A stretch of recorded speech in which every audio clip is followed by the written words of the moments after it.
안녕하십니까. 애청자님의 주식자산 가치를 하한가에서 상한가로 바꾸기 위해 기업의 투자 가치를 열심히 연구해서 우량 기업을 발굴 소개하는 정하산 기업가치연구소의 정태범입니다. 이번 시간은 대박 투자의 길 76회차 시간으로서 카메라 모듈 1위 기업 MC넥스에 대해서 소개를 드리도록 하겠습니다. 이 MC넥스는 스마트폰에 이어갖고 자율주행차, 로봇, 드론, 의료기기로 카메라 모듈의 그 사용처가 계속 확대돼서 앞으로 사업성이 무궁무진할 거라고 생각합니다. 이 MC넥스는 대박 투자의 길 46회차 지난 2월 7일차에 방송을 했었죠.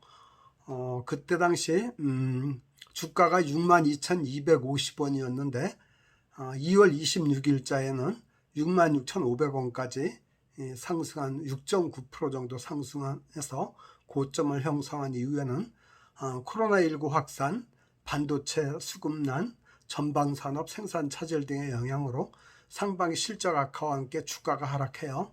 9월 29일에는 38,900원까지 떨어져서 바닥을 형성한 후 다시 좀 회복해서 10월 14일 현재 고점 대비 37% 빠진 41,400원을 기록 중입니다. 근데 향후 자율주행차가 보급 확대되고 로봇, 드론, 의료기기의 그 카메라 모듈 적용이 확대됨을 해서 새로운 성장 드라마를 쓸 걸로 예상돼서 다시 한번 소개를 드리게 되었습니다. 큰 1번입니다. 주식회사 MC넥스에 대해서 다시 주목하는 이유에 대해 말씀을 드리겠습니다. 작은 1번이요. 차량용 카메라 모듈 시장이 구조적인 성장세에 진입한 걸로 이렇게 평가합니다. 그래서 금년보다 내년이 더 고성장할 것 같고 이와 더불어서 주가도 재평가되지 않을까 이렇게 기대를 하고 있습니다. 먼저 자율주행차의 보급 확대가 이루어지고 있죠. 그리고 그 자율주행의 단계도 더욱더 고도화되고 있고요. 그러므로 해서 자동차용 카메라 수요가 급증할 걸로 이렇게 예측이 됐습니다. 요거는 10월 10일자 한국경제의 고윤산 기자가 쓴 기사를 참조를 했는데요. 차량용 카메라 모듈 그 출하량이 2021년 금년에는 약 1억 6,700만 대인데 2024년 내년 후년 되면은 3억 8,800만 대로 132%가 순증할 걸로 이렇게 예상이 되고 있었습니다. 그리고 자율주행차의 그 고도화 단계가 높아질수록 카메라의 성능과 카메라 대수가 증가하고 있죠. 2021년에 약 카메라 2개 정도가 필요하다면 2025년은 6개 정도로 3배가 늘어날 걸로 이렇게 예상을 하고 있었습니다. 그리고 이 MC넥스는 자동차용 카메라 모듈 시장 점유율 80%를 점해서 사실상 독점적 기업이라서 시장 지배력이 뛰어납니다. 그래갖고 얘가 고객사는 현대차, 기아차, 볼보 뭐 이런 데가 있고요. 제네시스의 그 전장 카메라는 100% MC넥스 제품을 장착하는 걸로 나와 있습니다. 두 번째요. 3분기에는 턴어라운드하고 4분기에는 역대급 매출 달성이 예상됩니다. 요거는 10월 10일자 베타뉴스의 이직 기자의 기사를 참조했습니다. 3분기엔 이제 상반기 부진을 덮고 부진을 내서 벗어나서 이제 턴어라운드 할 것 같고요. 그리고 4분기에는 사상 최대의 그 매출을 달성할 수 있지 않을까 이렇게 예상을 하고 있었습니다. 좀 더 자세히 설명을 드리면 2022년부터 내년부터 스마트폰 및 차량용 ADAS 카메라 모듈이 폭발적 수요 증가가 예상이 되고 있고요. 그래서 3분기엔 턴어라운드가 되고 4분기에는 사상 최고의 매출을 달성해서 경영 정상화가 될 거다. 이렇게 예상을 하고 있었습니다. 그래서 4분기 매출액은 3천억 원을 예상하고 있어요. 얘가 역대 최고가 2,952억 원이었거든요. 2019년 4분기에. 근데 2,952억 원보다 뛰어넘는 3천억을 달성할 것으로 이렇게 예상을 하고 있었습니다. 그리고 이렇게 성장성이 뛰어남으로 그 투자 의견 바이와 목표 주가 59,000원을 제시하고 있었습니다. 증권사가. 그래서 그랬고요. ADAS 카메라 및 영상 시스템 매출 증가가 있고 자율주행차 제어 시스템 양산 등으로 성장이 더 기대되고 있습니다. 이거는 10월 7일자 머니투데이의 김건우 기자 기사를 참조를 했습니다. 그 다음 큰 세 번째, 로봇이나 로봇, 드론, 의료기기로 카메라 모듈 그 적용이 계속 확대되어 나가고 있는 추세입니다. 그래서 MC넥스는 모바일 및 차량에 적용되는 지문, 여기서 모바일은 핸드폰을 말하겠죠. 모바일 및 차량에 적용되는 지문, 홍채, 안면인식, 원격 진료 및 메타버스에 적용되는 HMD와 동작 센서 기술을 보유하고 있습니다. 그래서 HMD는 헤드 마운티드 디스플레이를 말합니다. 그리고 적외선 분광 센서 원천 기술을 보유한 템퍼스라는 회사와 기술 제휴하고 투자도 해서 10억 원을 투자를 해서 또 상호 이렇게 시너지 효과를 더 크게 할 걸로 기대를 하고 있습니다. 이 템퍼스는 참고로 말씀드리면 모바일, 핸드폰이겠죠. 가전, 차량, 바이오 산업 등에 적용되는 온도 센서, 가스 센서, 열화상 센서 제품을 생산하는 기업입니다. 다시 한번 제가 주식회사 MC넥스에 주목하는 이유를 요약해서 설명드리면, 첫째, 차량용 카메라 모듈 시장이 구조적 성장세에 진입하고 있어서 내년도가 고성장이 예상되고 이에 따라서 주가도 재평가될 것이다, 이런 기대를 하고 있고요. 두 번째, 실질적으로 3분기에는 턴어라운드가 기대되고 4분기에는 사상 최대의 매출이 예상되고 있기 때문입니다. 세 번째는 로봇이라든지 드론, 의료기기로 카메라 모듈 적용이 계속 지속적으로 확대될 것 같다는 그런 예상이 있기 때문입니다. 앞으로 로봇 시대, 드론 시대 이런 게 굉장히 각광을 받고 있지 않습니까? 큰 2번입니다. 그럼 MC넥스는 어떤 기업일까요? 간략하게 설명을 드리도록 하겠습니다. 얘는 차량용 카메라 모듈 국내 1위 기업이고 세계에도 약 5위 정도 되는 걸로 이렇게 알려져 있습니다. 설립은 2004년 12월에 설립했고요. 그러니까 업력이 17년이 됐네요. 코스닥 상장은 2012년 7월 했고요. 금년 7월 2021년 7월에 코스피로 이전 상장을 했습니다. 회사 소재는 서울 금천구 디지털로에 있고요. 그 다음에 대표이사는 민동욱 씨입니다. 이 민동욱 씨는 휴대전화 1세대 엔지니어로 알려져 있습니다. 1997년 현대전자의 이동통신 단말기 연구소에 입사한 이래 2002년은 한일 월드컵 직전에 세계 최초의 모바일 영상통화 개발에 참여했고, 또 2004년에는 MC넥스를 창업했네요. 그리고 2019년에는 매출 1조 원 클럽에 가입할 정도로 MC넥스를 키운 사람입니다. 그 다음에 종업원은 462명이네요. 제법 꽤 크죠? 그리고 이 회사의 그 평균 연봉은 4천만 원 내지 5천만 원이고요.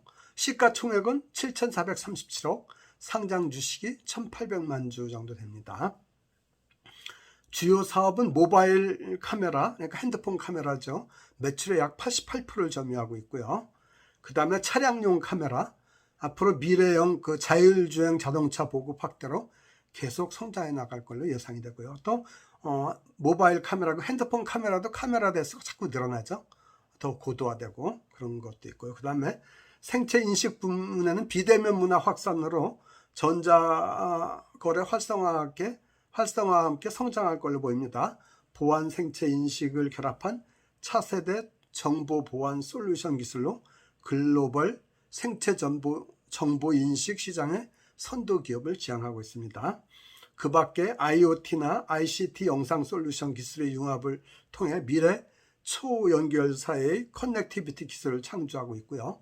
그 다음에 AR, 확장현실이나 VR, 그리고 3D 카메라 부문에서도 계속 발전을 보여서 얘가 또 메타버스가 새로운 그 산업의 그 거대한 그 신조리가 흐르지 않습니까? 거기에도 아주 굉장히 중요한 역할을 할 걸로 이렇게 예상을 하고 있습니다.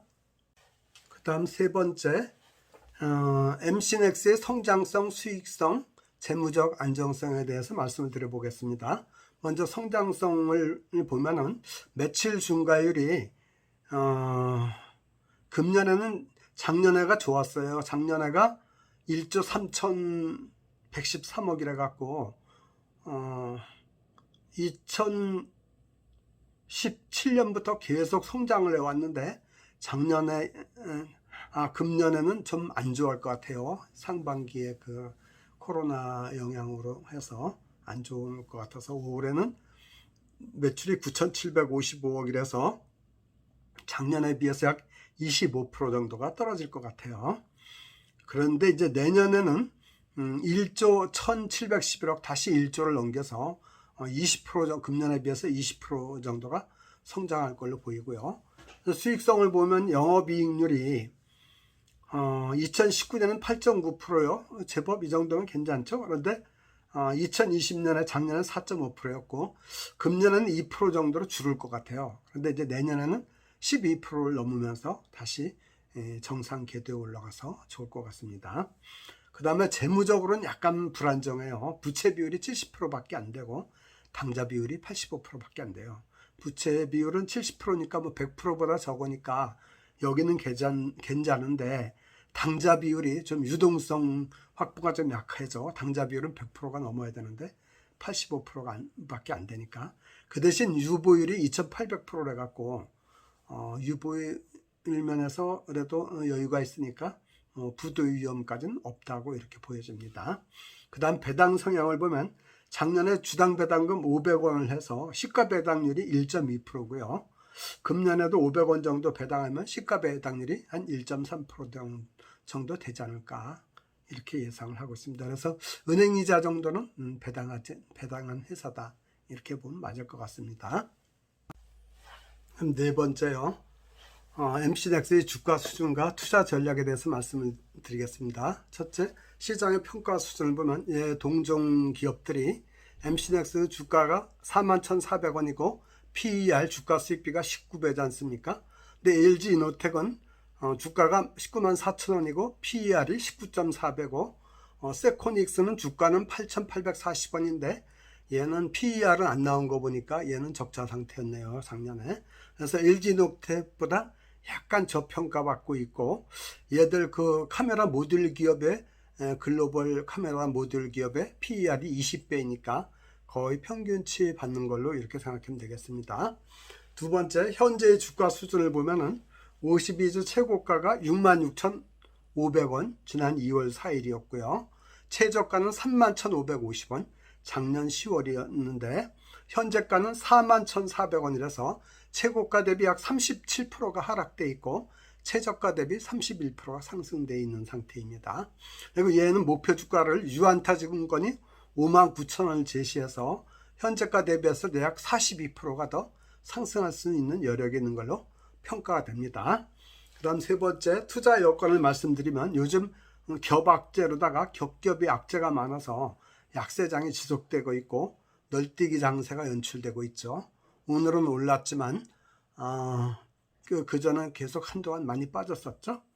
시장 내 여건을 보면 공급망 병목 현상, 원자재 가격 강세 등으로 인해서 인플레 우려가 있고요. 스태그플레이션을 굉장히 많이 우려를 하고 있죠. 물가 오르는데 그 경기는 나빠지는 거. 그 다음에 반도체, 게임 등 국내의 그 대표적 기업의 그 내년 실적이 하향할 거다라는 우려가 나오고 있죠. 그 다음에 시장의 여건을 보면 미국의 그 부채 한도 협상이 공화당하고 민주당 사이에 좀 빨리 안 이루어져 갖고 난항주기인 것도 시장을 불안하게 하는 요인이고요. 장중 연 1.5%를 넘긴 미국 10년물 국채금리에서 달러가 좀 강세의 조짐을 보이고 있죠. 그리고 중국의 그 부동산 그룹 헝다 쇼크로 인해 갖고 중국도 뭐 전력난도 있고 이렇게 안 좋은 상태고 또 미국과 중국 간의 그 무역 갈등 조짐도 있고 그 다음에 그 미국이 그 11월부터 테이퍼링을 한다랬죠. 그래서 미국 그 통화 긴축에 의한 달러 강세가 있고요. 달러가 강세되면은 주가는 빠질 수밖에 없어요. 왜냐면은 한국에 투자하고 있는 외국인들이 달러가 강세가 되면은 환차손을 보기 때문에 한국 주식을 팔아갖고 한국 시장을 떠날 수밖에 없거든요. 그래서 달러가 강세는 주식시장하고 반드시 이렇게 반비례한다는 걸 꼭 명심하셔야 됩니다. 그 다음 네 번째, 투자 전략이 그럼 이럴 때는 어떻게 되냐? 현금 보유 비중을 확대해야 되겠죠. 현금을 한 절반 정도는 갖고 있어야 됩니다. 그 다음에 저평가 우량주, 반이 떨어져 있는 저평가 우량주 중심으로 대응하되 수익 목표는 낮추고 한 10% 내지 15% 이내로 낮추고 또 단기적으로 수익을 보면서 현금을 계속 확보해가는 이런 장세가 대응이 유효하다고 생각이 됩니다. 그래서 매수 전략은 신규 투자자인 경우에 매수 전략은 현재 시점에서 한 10% 정도 매입을 하고 그 관망을 하다가 제가 보기에 얘는 36,000원에서 4만원 사이가 적정 매입 구간이라 생각하거든요. 아까 그 최저점이 38,900원이라 했지 않습니까? 금년 들어서.